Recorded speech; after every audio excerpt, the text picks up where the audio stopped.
Boa tarde a todos. É sempre com muita alegria, com muito carinho e com muita gratidão que nos encontramos aqui junto com os amigos da Casa Espírita Casa da Esperança, Chico Xavier de São Lourenço do Sul, para mais uma atividade doutrinária. Embora ainda no modo online, a nossa gratidão por essa oportunidade não é menor, vocês podem ter a certeza. Então, agradecendo o carinho e o amparo, o acolhimento dos amigos encarnados e desencarnados que trabalham nesta casa, aqueles que assistem, que acompanham. Nesse momento, nós convidamos a todos para juntos elevarmos o nosso pensamento a Deus, para que possamos dizer: Senhor, envolve-nos no teu amor, na tua paz, na tua misericórdia. Ampara-nos no teu carinho. Nos permite aconchegarmos nos teus braços de Pai, divinamente justo e bom. Ampara-nos, Senhor, hoje, agora e sempre, na nossa caminhada evolutiva. Cuida, Senhor, para que em nenhum momento venhamos a desanimar ou sucumbir na nossa fé. Que o Mestre Jesus, nosso irmão maior, nosso modelo e guia, possa estar bem juntinho do nosso coração e junto com ele possamos compartilhar com os nossos irmãos de caminhada todo o seu amor e toda a sua solidariedade por toda a nossa humanidade. Que a paz do Cristo permaneça conosco durante todo o nosso trabalho e ao longo do nosso dia. Que assim seja. Vamos passar então ao nosso estudo de hoje. O tema que nós trouxemos, que nos foi sugerido, obviamente por intuição, né, da espiritualidade amiga, está relacionado ao mês espírita, porque nós temos muitas atividades durante esse mês espírita, da qual nós fazemos sempre questão de lembrar com muito carinho, que é o lançamento do Livro dos Espíritos, do Evangelho segundo o Espiritismo, aniversário de Chico Xavier, e tantas casas espíritas foram inauguradas e fundadas no mês de abril, justamente fazendo essa referência à doutrina espírita. Então vamos ver aqui, através da nossa apresentação de slides, qual o tema que nós escolhemos para o nosso trabalho de hoje. Trouxemos aqui, então, para o nosso estudo, para a nossa reflexão junto aos amigos, uma frase de Chico Xavier, muito usada por ele, em que ele costumava dizer assim: Espiritismo é Jesus de novo para o coração do povo. O que nós entendemos por esta frase? Em momentos assim tão tumultuados, não, da nossa humanidade, que o planeta está passando, qual o alcance desta frase para nós, como cristãos espíritas neste planeta, nesse exato momento? Estamos apenas ansiando pela cura, que tudo passe? Estamos ansiando apenas pelo planeta de regeneração?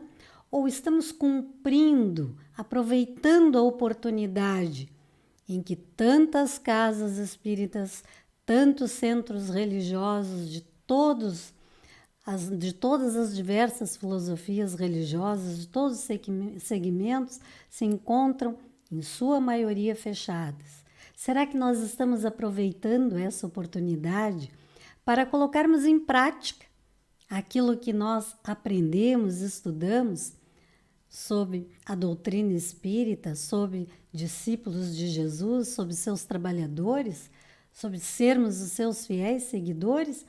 Ou estamos apenas acomodados neste isolamento, como se não houvesse absolutamente nada que pudéssemos fazer?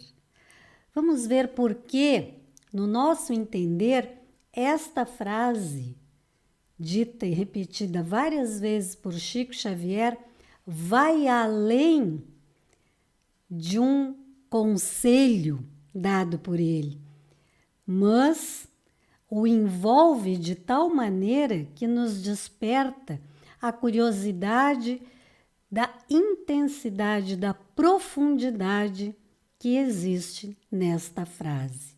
Ele não dizia isso por acaso. Isso vinha com ele ao longo de uma história de vida, de vários processos reencarnatórios. Então, nós vamos ver aqui o que significa esta frase, começando, para o nosso bom entendimento, começando lá no Apocalipse, observando o que significa o Espiritismo como terceira revelação.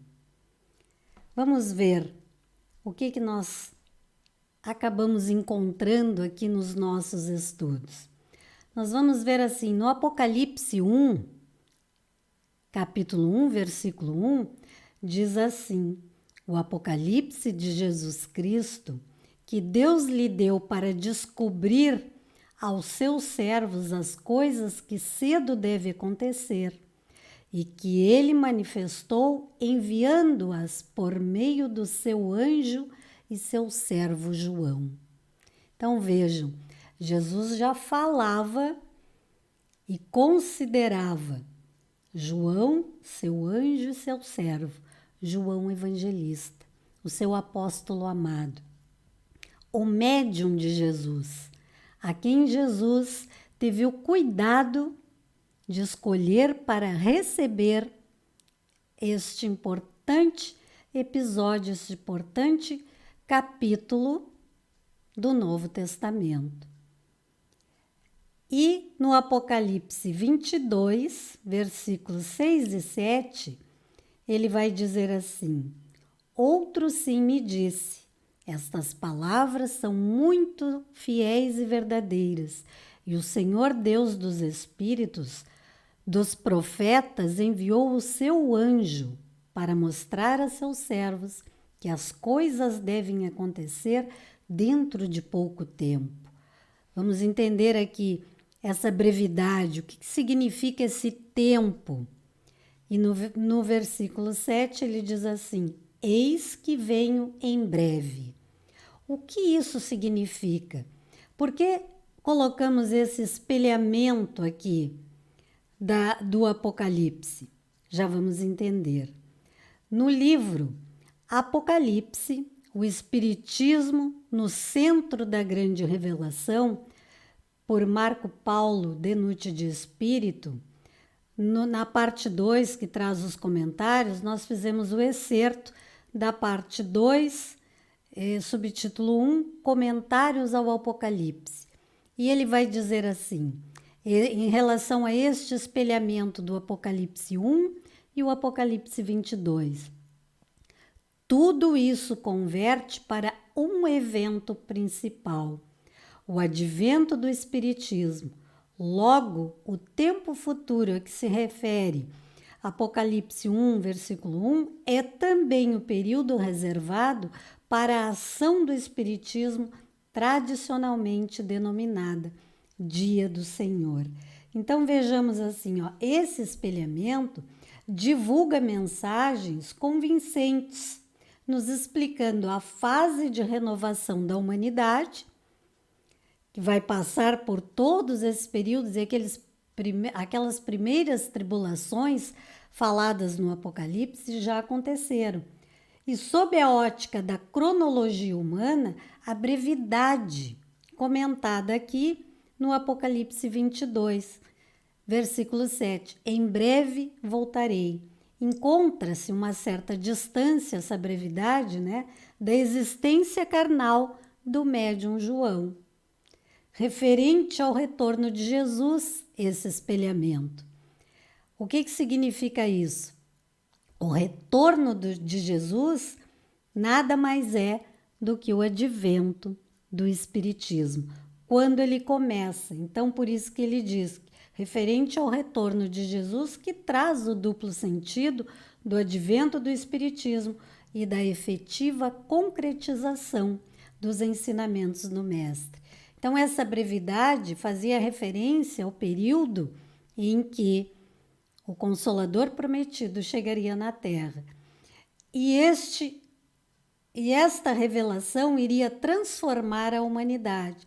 A partir do momento que isso começasse a se concretizar, que os ensinamentos de Jesus passassem a ser colocados em prática, o mundo estaria se encaminhando para a sua regeneração e só terminaria este período de renovação do alcance da Nova Jerusalém quando a Terra alcançar os mundos ditosos e felizes.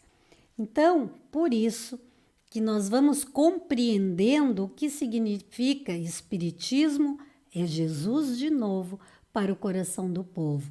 Porque não é que ele viria novamente, reencarnaria e estaria aqui como teve nos alguns anos atrás, não? Há 2021 anos atrás. Ele não é neste sentido, mas ele retornaria através da terceira revelação, que é o Espiritismo. E aí, nós nos aprofundamos neste estudo sobre Chico Xavier e as suas vidas, o seu histórico de vida, as suas reencarnações. E vamos descobrir que Chico Xavier também foi João Evangelista, que depois também reencarnou como Allan Kardec. E como que nós descobrimos isso? Através de estudos junto a um grupo expressivo, de amigos de Chico Xavier, que se dedicaram a estes estudos através das obras psicografadas de Chico Xavier. Então, todo esse preparo nos foi tornando fácil compreender que o apóstolo amado do Mestre Jesus, até os tempos, como Chico Xavier, houve uma organização, um preparo da espiritualidade superior para que toda essa afinidade entre este espírito e o Mestre Jesus pudesse ser desenvolvido ao longo de todas essas reencarnações, cumprindo com todas as missões que estavam programadas para que todo esse desfecho acontecesse conforme o desejo da espiritualidade superior. Então, nós vamos ver aqui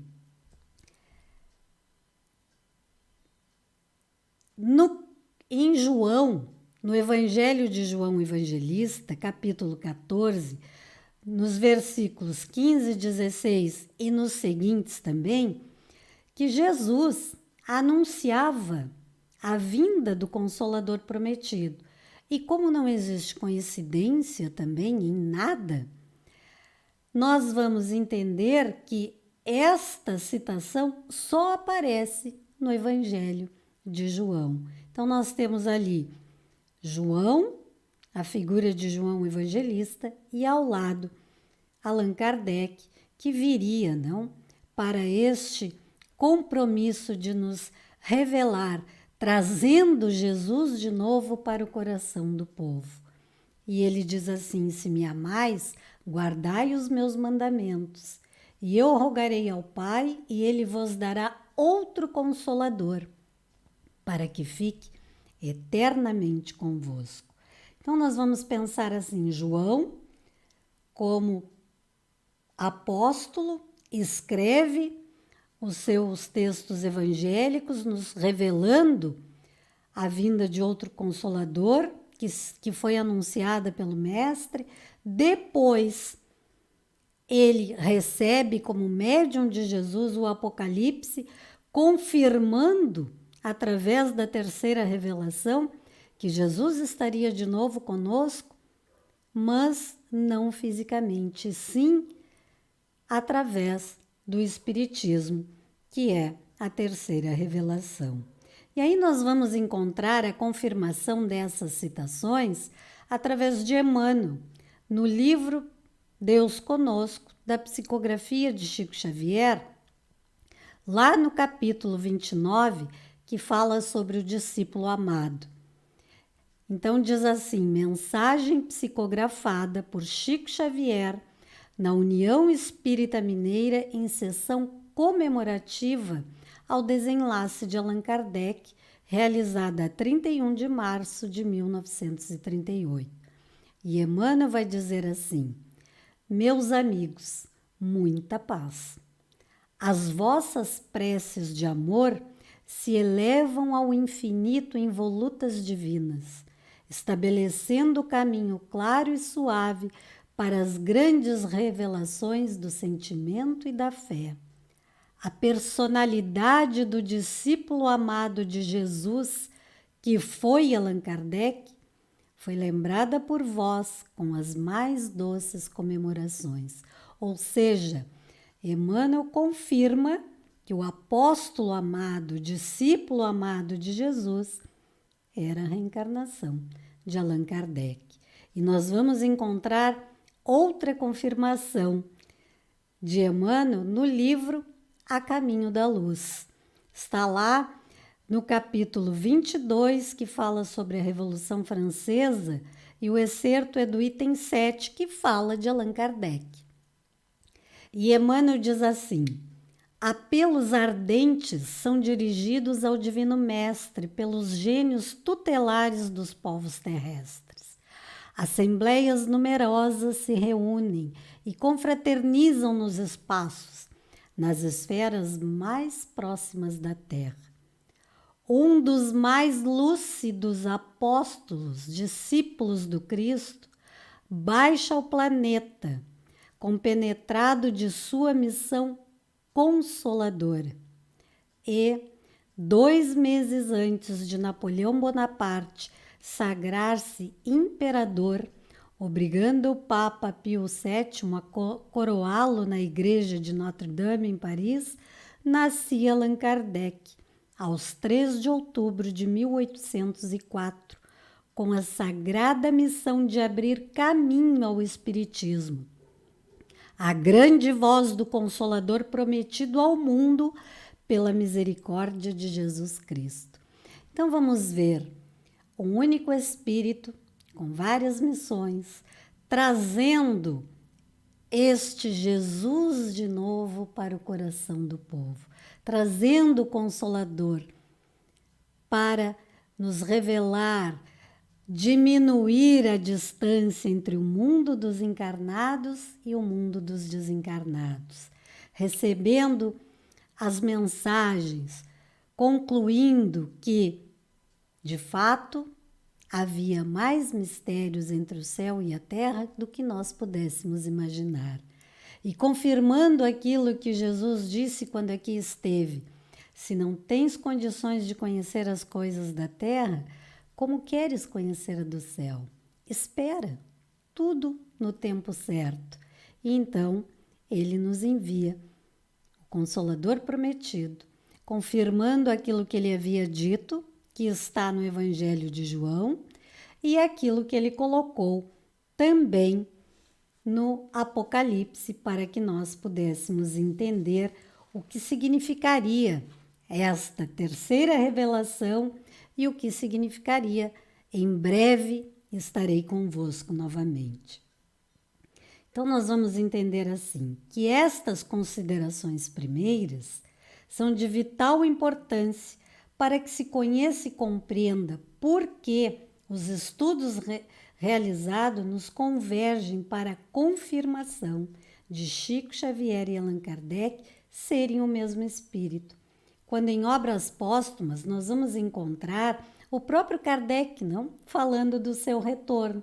Ele recebe uma mensagem através da médium, a senhora Schmidt, em que ela diz para ele, né, prossegue em teu caminho sem temor. Ele está juncado de espinhos, mas te afirmo que terás grandes satisfações antes de voltares para junto de nós por um pouco, por um tempo curto. Então ali Kardec sabia que ele já não teria tanto tempo ainda como encarnado naquela existência como Allan Kardec. E ele pergunta para o espírito que traz a mensagem: que queres dizer com estas palavras, por um pouco?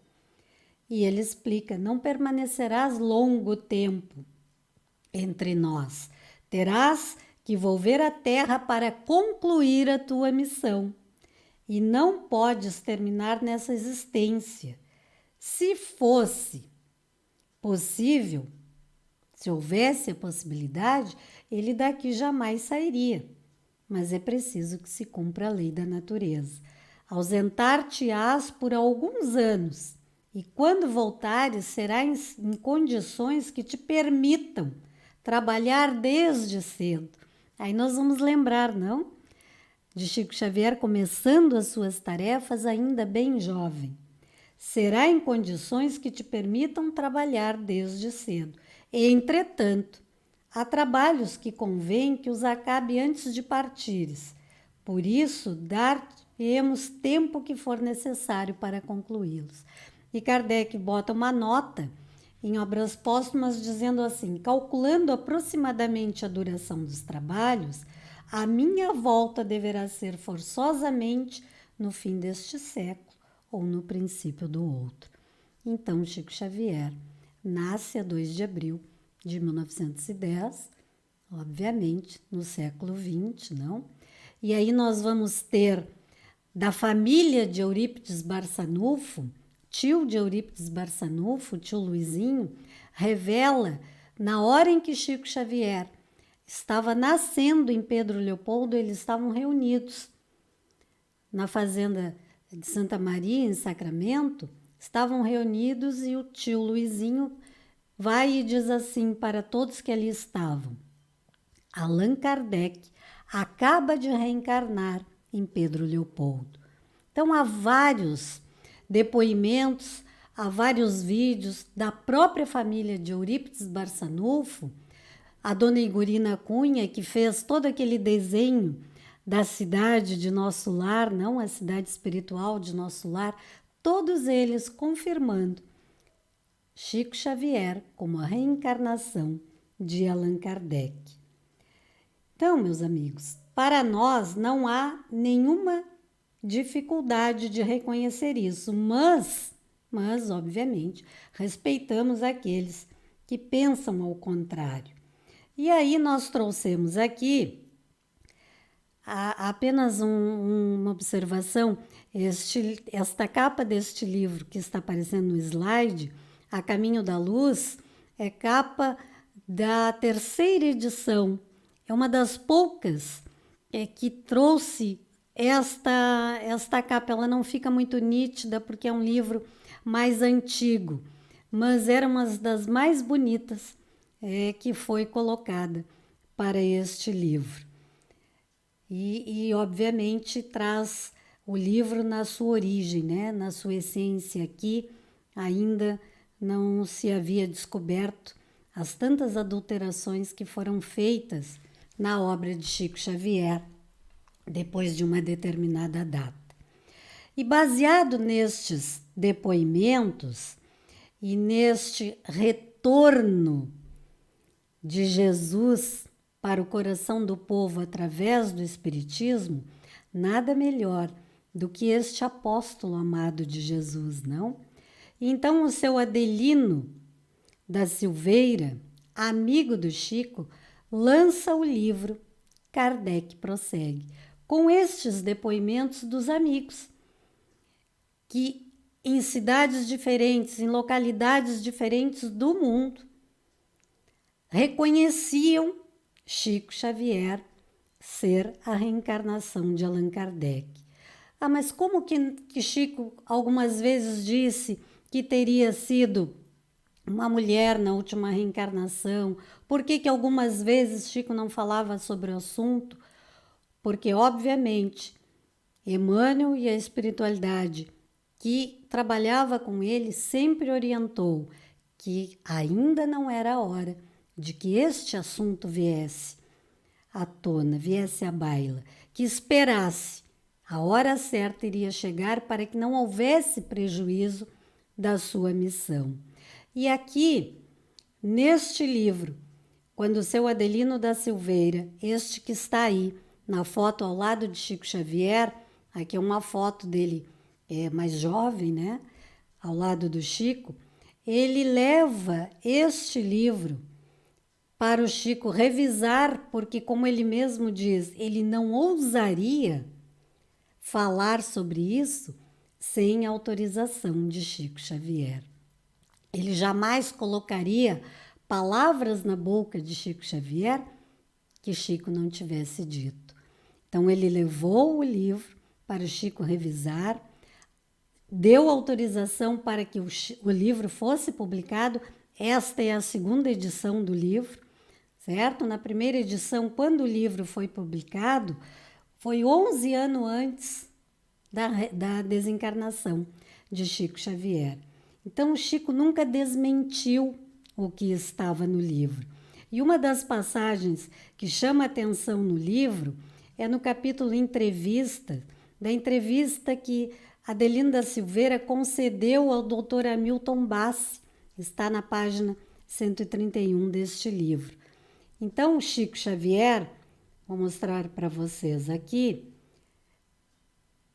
Adelino revelou ao Dr. Hamilton que Chico, quando olhou para a capa, deslizando a caneta entre as imagens, aqui assim, ó, sobre as fotos do livro Kardec Prossegue, comenta: aqui ele vai se apagando para assumir uma nova personalidade.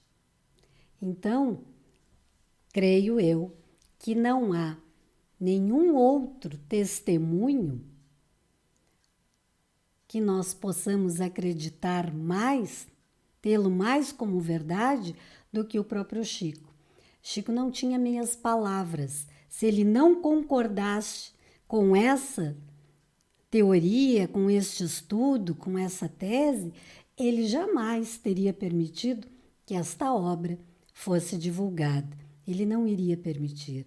Mas já estava no final da sua trajetória como Chico Xavier. Agora não haveria mais prejuízo para a sua obra. Lembrando que algumas vezes ele mesmo conta que quando perguntaram a ele sobre onde andaria Kardec, ele diz: Emmanuel nos revela que ele irá embora e vocês não o reconhecerão. Ele será reconhecido pela sua obra. Assim como Elias, né? Como disse Jesus. Elias esteve entre vós e vós não o reconheceram. Então, este apóstolo amado traz Jesus de novo para o coração do povo, com a missão de desvendar estes mistérios, de consolar corações. E nós sabemos que não foram poucos corações que ele consolou, não? Então, há muitos depoimentos importantes neste livro. Muitos. Há alguns que eu gostaria até de compartilhar aqui com vocês do livro. Tem um deles que eu achei bem interessante, que é do espírito de André Luiz, pela mediunidade do Dr. Antônio Baduy Filho. E André Luiz, termina uma mensagem dizendo assim: respeitemos, pois, todos nós, os espíritas encarnados e desencarnados, a obra doutrinária de Allan Kardec, louvando-lhe o extremado zelo, a missão reveladora, até o ponto de voltar à crosta terrestre, em novo corpo, para desdobrar a codificação do Espiritismo e testemunhar, mais uma vez, o profundo amor a Jesus em toda uma existência consagrado ao bem. Então, vejamos, mais um, e agora por psicografia, né? Através da psicografia de Antônio Baduy Filho, o espírito de André Luiz, que excelentes obras psicografou através de Chico Xavier, revelou através da psicografia de Chico Xavier, dá o seu testemunho, confirmando, sendo ele o retorno de Allan Kardec. E certa vez, numa conversa, junto com o amigo Carlos Bacelli e demais amigos, estavam todos conversando e alguém perguntou a ele, né? Comentando sobre o parecer contrário de alguns confrades que não admitiam e não admite que Kardec tenha reencarnado, alegando que se caso tivesse que voltar à Terra, o codificador haveria de ser revelado, né, pela sua personalidade austera, etc. e tal. Chico estava escutando e argumentou sorridente. Se fosse para o espírito reencarnar sempre do mesmo jeito, não teria graça. Então ele sabia, mas em sua humildade, ele também sabia que o trabalho precisava ser cumprido. Sem honrarias, sem elitismo, sem bajulações, mas cumprindo com aquilo que ele compreendia ser o Espiritismo, ou seja, Jesus de novo para o coração do povo. E aí nós vamos encontrar neste mesmo livro, Kardec prossegue, Emmanuel nos definindo sobre humildade e vamos perceber que no conceito humildade trazido por Emmanuel, nós vamos identificar ali a pessoa, o homem, o espírita e o cristão, Chico Xavier. E Emmanuel vai dizer assim: a humildade não está na pobreza, não está na indigência, na penúria, na necessidade, na nudez e nem na fome. A humildade está na pessoa que, tendo o direito de reclamar, julgar, reprovar e tomar qualquer atitude compreensível no brio pessoal, apenas abençoa e lança um véu de esperança no semelhante que carrega consigo este ou aquele complexo de culpa.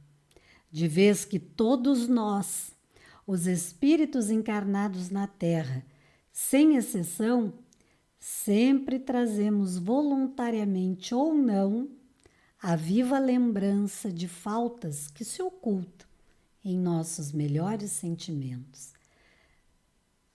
Não é a própria tradução de Chico Xavier era a virtude que mais se destacava nele, era a humildade.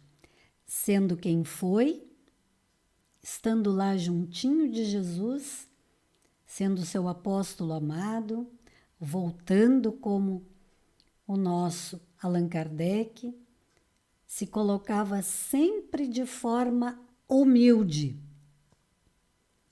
Sempre, nunca se deixou elevar pelo orgulho, pelas obras psicografadas, nunca se deixou envaidecer, como também nunca se deixou envolver, não, por aquela quantidade de pessoas que às vezes, através de um elogio, queriam tirar algum proveito, estando com ele, da pessoa Chico Xavier, do espírita Chico Xavier. Então ele era essa humildade. Sendo quem era, se dizia um cisco. E nós, sendo quem somos, muitas vezes nos achamos o Chico Xavier da vez, não? Ambicionamos sermos o Chico Xavier. Queremos ser médium como foi Chico Xavier. Mas será que nós estamos dispostos a passarmos por tudo aquilo que ele passou? E vamos levar em consideração aqui apenas a sua última reencarnação. Apenas como Chico Xavier. Será que nós suportaríamos tudo isso? Obviamente que não, né? Nós nos incomodamos com tão pouco, nos melindramos com tão pouco, nos separamos, criamos grupos dentro da nossa própria doutrina, daquela que escolhemos para estimular a nossa fé, para a prática da caridade, que é a máxima do Espiritismo. Fora da caridade não há salvação. Como compreendermos então que Espiritismo é Jesus de novo para o coração do povo? se nos aborrecemos, se nos melindramos, se não respeitamos as escolhas alheias, sejam elas de qualquer ordem, ordem social, ordem política, ordem emocional, afetiva, profissional, cultural, nós nos incomodamos.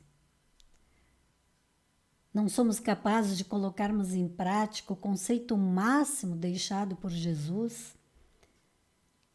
em relação à caridade, benevolência para com todos, indulgência para com as imperfeições alheias, perdão às ofensas. Nós não conseguimos. Nós somos seletivos quando vamos colocar em prática a teoria que a doutrina espírita nos oferece. Os ensinamentos dos evangelhos deixados por Jesus, sob a luz da doutrina espírita, nós somos seletivos. Nós a usamos conforme as nossas conveniências. Nós estamos sempre buscando não alguma vantagem, como se nós não nos enquadrássemos nestas faltas da qual nos diz Emmanuel ali, faltas que se ocultam em nossos melhores sentimentos. Como se nós fizéssemos questão de dizer assim, não, hoje eu sou espírita. Hoje eu apenas pratico o bem. Hoje eu sou incapaz de emitir um pensamento ruim em relação a esta ou aquela situação, a esta ou aquela pessoa. Nós achamos que porque somos espíritas estamos num degrau acima, não? Da evolução.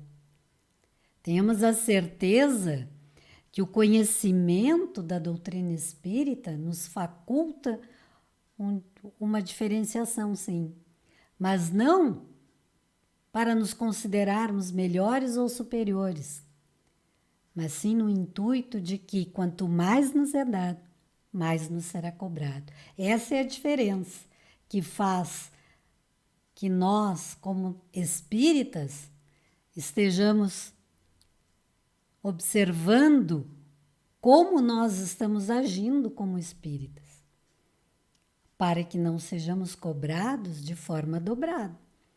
Tá, mas tu tinha o conhecimento, fizesse errado por quê? Outro dia, no nosso grupo de estudo, uma colega fez uma prece que chamou a atenção de todos. O início da prece dizia assim: se eu sei o que é certo, não tem por que errar. Então, nós sabemos, não? Nós já sabemos o que é certo. Mas ainda continuamos usando daquele ditado, né? Só aprende quem erra. Mas por quanto tempo ainda nós vamos usar isso como desculpa? Ok, nós estamos no mundo de expiações e provas, tudo certo. Não vamos dizer que não vamos aqui, não somos ninguém para contrariar esta fase do nosso planeta.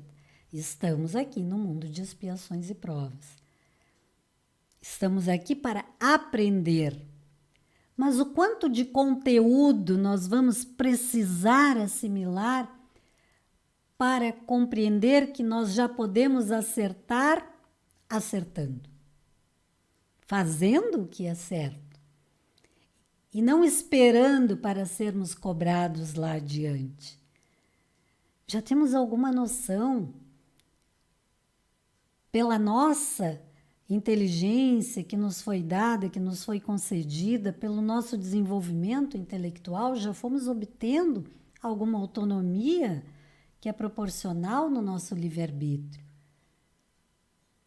E aí já temos condições de discernir entre o certo e o errado, entre o bem e o mal. Por que devo fazer, por que não devo fazer? Já temos condições de analisar as nossas escolhas antes de praticá-las. Eu estou com intenção de fazer tal coisa. Vamos aceitar o conselho de Santo Agostinho, vamos refletir. Mas isso é bom? Será bom para todos? Vai me trazer algum benefício? Trará algum prejuízo para as pessoas que estão comigo? São teorias que estão conosco nas obras doutrinárias, não para enfeitar, para deixar o livro ali maior, não. Apenas por um excesso de conteúdo de quem não tinha mais o que escrever e foi colocando teorias filosóficas, não. Elas estão ali para nos ensinar, para nos fazer refletir. A doutrina espírita é ciência, filosofia e religião. Então, é através da observação, da meditação, da reflexão, que nós vamos conseguir entender o conteúdo moral que a doutrina espírita nos traz. De como é colocar isso em prática. Começando por nós, regenerando em nós, construindo primeiro em nós este mundo de regeneração, para que sejamos dignos de algum dia reencarnarmos neste mundo.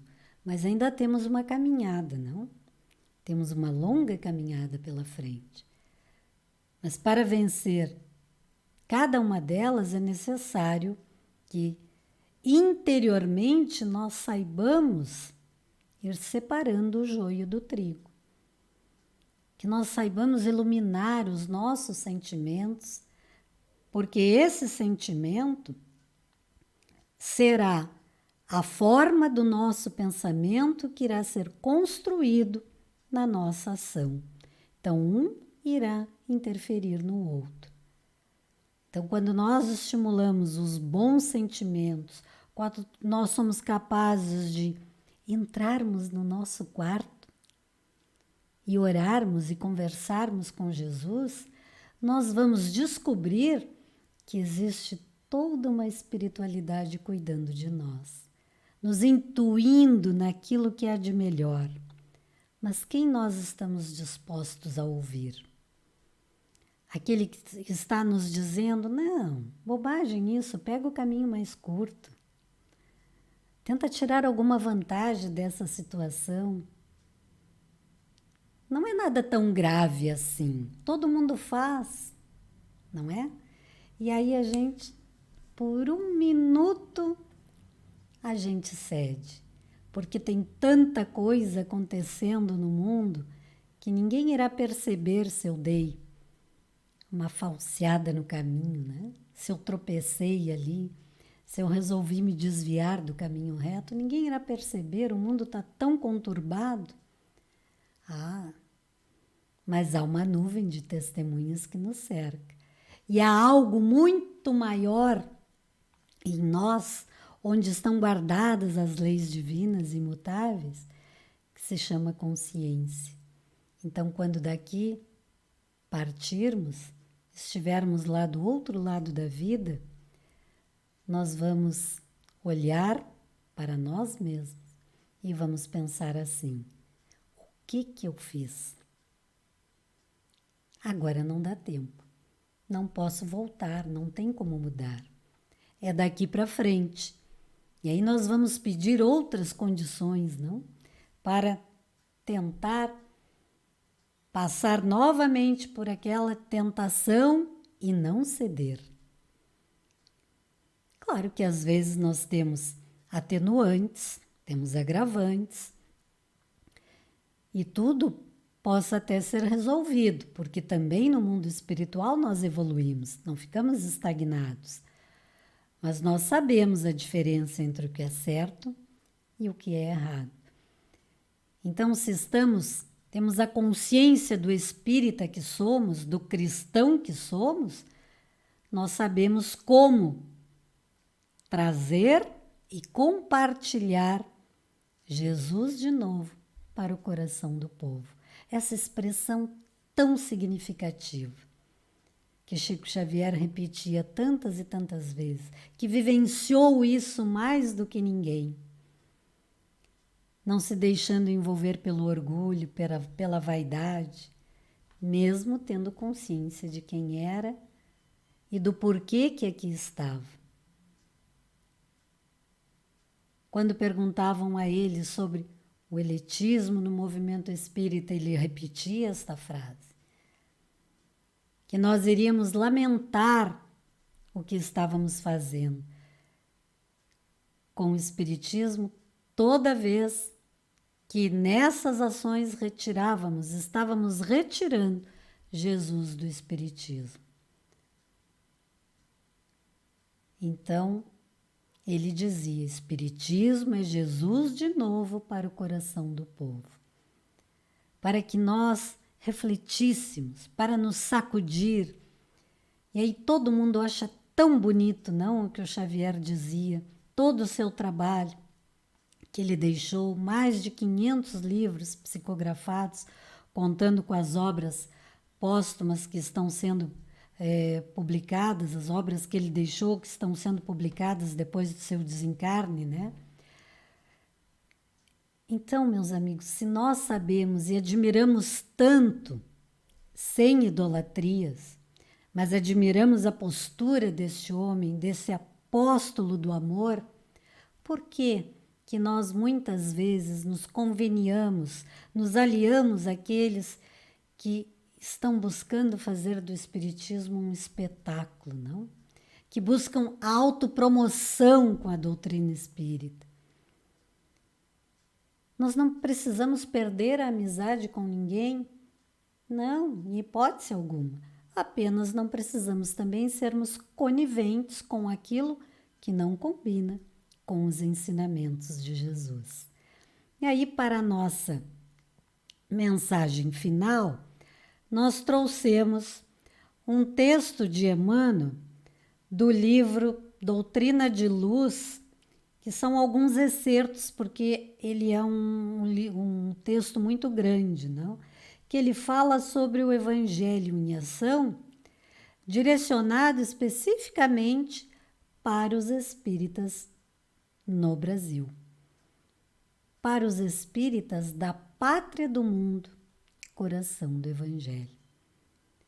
Então, nascer aqui não significa que seríamos um povo sem nenhuma dificuldade, sem nenhum problema, porque somos considerados a pátria, coração do mundo e a pátria do Evangelho. Porque Jesus, junto a Ismael, transportou para cá a árvore do Evangelho. Porque Emmanuel reencarnou aqui e depois se tornou o mentor espiritual que mais obras psicografou junto de Chico Xavier. Então, nada disso tira de nós, povo brasileiro, e do espírita brasileiro, as dificuldades do caminho, não. Aqui não é o paraíso. A pátria do Evangelho ainda está no mundo de expiações e provas. Então, muitos problemas aqui são enfrentados. Problemas sociais, problemas políticos, problemas econômicos. Mas somos um povo cujo coração está sempre aberto, né? Estamos prontos para receber aqueles que aqui chegam, sempre. Convivemos num país que tem o tamanho de um continente, extenso por si só. Como diz o hino, é gigante pela própria natureza. E aqui se encontram tantas culturas raciais, culturas religiosas, tantos povos que saíram dos seus países e aqui fixaram as suas vidas, as suas moradas, estimularam as suas fés, as suas ideologias doutrinárias, religiosas, e todos são respeitados. Há uma exceção ou outra de alguém que resolve, né, ter um posicionamento contra, mas não é algo proibido, em hipótese alguma, em toda a extensão territorial do nosso Brasil, que se tenha uma religião, seja ela qual for. Então, a cobrança em torno do espírita brasileiro, ela é maior, sim. E Emmanuel vai dizer assim: meus amigos, muita paz. Nunca é demais salientar a missão evangélica do Brasil na sementeira do espiritualismo moderno. No Brasil, ergue-se espiritualmente o ciclópico, né? O maioral, o magnânimo e sublime santuário do cristianismo redivivo. Aqui, o Evangelho em movimento extingue a curiosidade ociosa e destrutiva que se erige em monstro devorador do tempo, descortinando o campo de serviço pela fraternidade humana, sob o patrocínio do Divino Mestre. É por isto que, ao espiritista brasileiro, muito se pede, esperando-lhe a decisiva atuação no trabalho restaurador do mundo, porquanto, na pátria abençoada do Cruzeiro, a amplitude da terra se alia à sublimidade da revelação. Ou seja, tudo o que aqui se faz neste país, nesta pátria do Evangelho, o movimento aqui do Evangelho está sob o patrocínio do Divino Mestre. Ele cuidou para que aqui fosse replantada a árvore do Evangelho, para que aqui fossem tomadas as providências junto de Ismael e demais espíritos superiores, para que se concretizasse o cristianismo redivivo. Então, porquanto na pátria abençoada do Cruzeiro, a amplitude da terra se alia à sublimidade da revelação. E ele segue dizendo assim: é indispensável a nossa conversão substancial e efetiva ao Espírito do Senhor, materializando-lhe os ensinos e acatando-lhe os desígnios, onde estivermos, para que na condição de servidores de um país extremamente favorecido, possamos conduzir o estandarte da reabilitação espiritual do mundo, que se perde, rico de glórias, perecíveis e mendigo de luz e de amor. Ou seja, é aqui, né, que esta reabilitação espiritual vai acontecer. Daqui para o mundo, que isto tem que acontecer. De um mundo rico de glórias perecíveis e mendigo de luz e de amor. Então vejam que levar o Espiritismo com Jesus para o coração do povo é missão mais do que sagrada para nós espíritas brasileiros.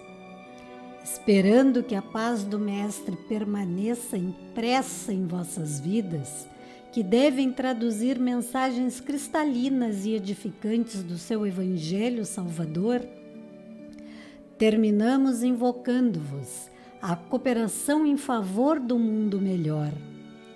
Entrelacemos corações em torno da Boa Nova, que nos deve presidir as experiências na atividade comum, aprendendo finalmente, em companhia dele, que só o amor é bastante forte para defender a vida, que só o perdão vence o ódio, que somente a fé renasce de todas as cinzas das ilusões mortas e que somente o sacrifício individual em seu nome é o caminho da ressurreição a que fomos chamados. Emmanuel invocando-nos para a cooperação em favor do mundo melhor. Uma mensagem de 1938, se eu não me engano, neste livro. E nós pensamos assim: parece que foi escrita para este exato momento. Então, nada na doutrina espírita está desatualizado. Nem Jesus, nem Kardec, nem Chico Xavier.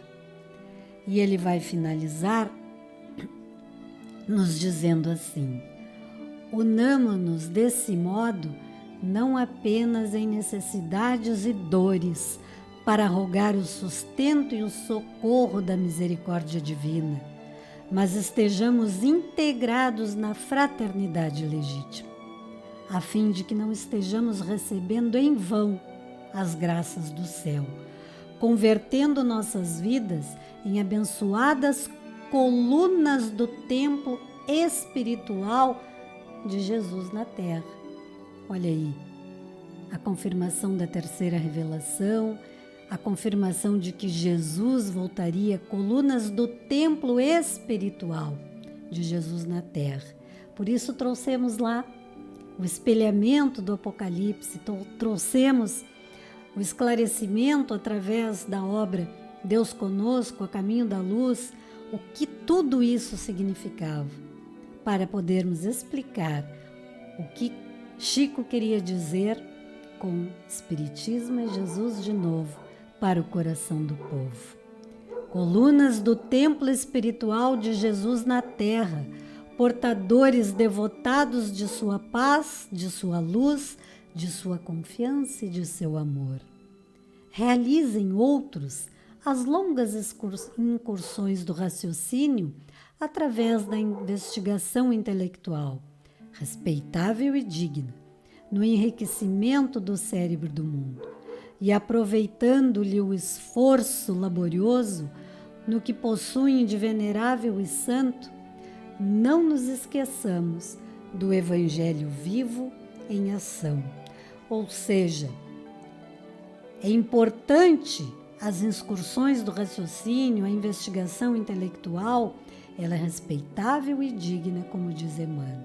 Faz parte do nosso desenvolvimento, faz parte da nossa evolução e desenvolvimento intelectual e moral. Enriquecimento do cérebro do mundo. Através do nosso desenvolvimento intelectual, nós vamos melhorando as nossas condições de vida, de trabalho, vamos progredindo, mas não devemos esquecer do Evangelho vivo em ação. E aí nós vamos compreender com todo o amor e com toda a forma o que significa. Espiritismo é Jesus de novo para o coração do povo. E essa imagem nos traz isso como uma luz, nos dizendo: brilha, brilhe a vossa luz, evolua moralmente, intelectualmente, mas viva nesta pátria do Evangelho, viva a opção de espírita que trouxestes para a tua vida, viva este Evangelho todos os dias, sem personalismo, sem vantagens. Não pergunte o que ganhas com isso, não.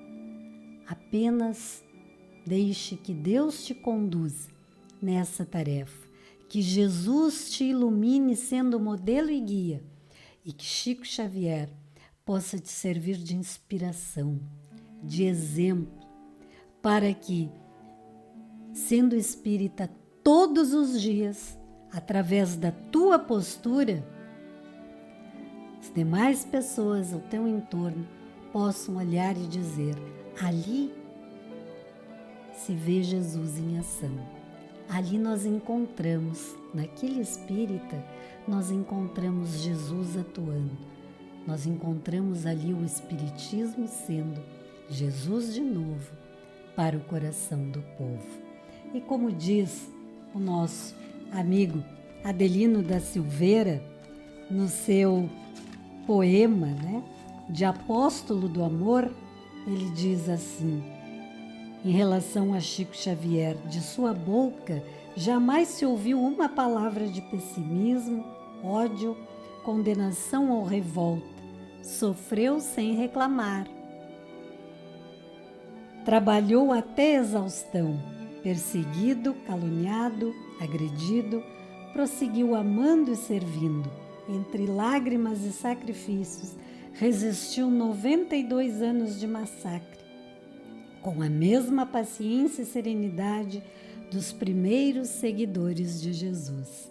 Esse foi Chico Xavier, o apóstolo do amor, por Adelino da Silveira. Este foi o Chico Xavier que vivenciou este apostolado, trazendo Jesus de novo para o coração do povo. Aprendeu lá, convivendo com o Mestre, como era ser um apóstolo do amor, sem reclamar, sem fazer qualquer reclamação. Vem este final do poema confirmar o conceito de humildade trazido por Emmanuel, que comentamos aqui, e que dizemos que ali estava personificado no conceito de humildade a pessoa de Chico Xavier. Este mesmo Chico Xavier, do qual esta casa de São Lourenço do Sul traz no seu nome, traz por seu mestre, por seu exemplo, este espírita que foi o maior brasileiro de todos os tempos, aquele que foi considerado por Jesus o seu apóstolo amado. Encerramos aqui, rogando o amparo deste apóstolo querido, sobre toda esta casa de luz, junto com a espiritualidade amiga que trabalha incessantemente, intuindo os voluntários encarnados que se propõem ao trabalho da doutrina espírita nesta casa, que tem o nome Casa da Esperança Chico Xavier, que trabalham aí diuturnamente, mesmo que agora, com a casa de certa forma fechada, não deixam de cumprir as suas tarefas doutrinárias. Então nós rogamos ao Mestre Jesus, a Chico Xavier e a espiritualidade amiga que ampare sempre estes irmãos que labutam em nome da doutrina, que possam estar levando de forma amorosa, através do Espiritismo, Jesus de novo para o coração do povo. Obrigada por hoje, agradecemos a presença carinhosa de todos esses amigos e até a próxima oportunidade, se Deus quiser.